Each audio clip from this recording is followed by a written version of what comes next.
Vitamin D বা calciferol. Vitamin D এর নাম হলো ক্যালসিফেরল, যেটির উৎস হলো একমাত্র প্রাণীজ উৎস থেকেই ভিটামিন ডি পাওয়া যায়। এই ভিটামিন সূর্যালোকের অতিবেগুনি রশ্মির সহায়তায় মানুষের ত্বকে সংশ্লেষিত হয়। ডিমের কুসুম, দুধ, মাখন ভিটামিন ডি এর প্রধান উৎস। বাঁধাকপি, যকৃৎ এবং তেল সমৃদ্ধ মাছ ভিটামিন ডি পাওয়া যায়। কাজ হচ্ছে প্যারাথাইরয়েড হরমোনের কাজে সহায়তা করে। 2 নম্বর, রক্তে ক্যালসিয়াম ও ফসফরাসের মাত্রা নিয়ন্ত্রণ করে। অভাবজনিত রোগ হচ্ছে ভিটামিন ডি এর অভাবে শিশুদের রিকেটস এবং বড়দের অস্টিওমালাসিয়া রোগ হয়।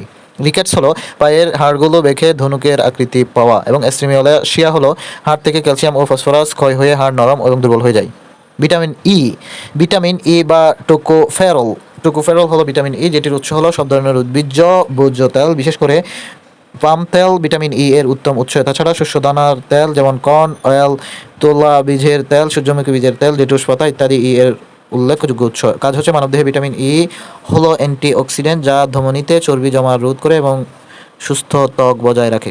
অভাবজনিত হচ্ছে ভিটামিন ই এর অভাবে জরায়ুর মধ্যে ভ্রূণের মৃত্যু হতে পারে এবং প্রাণীর বন্ধ্যাত্ব দেখা দেয়। Vitamin K. ভিটামিন কে এর অপর নাম হচ্ছে ফাইটাল নেফথোকুইনুন। একে রক্তকরণের নিবারক ভিটামিন বা অ্যান্টি হেমারেজিক ভিটামিন বলে। উৎস সবুজ রঙের শাক, ডিমের কুসুম, সয়াবিন তেল এবং যকৃতে ভিটামিন কে পাওয়া যায়।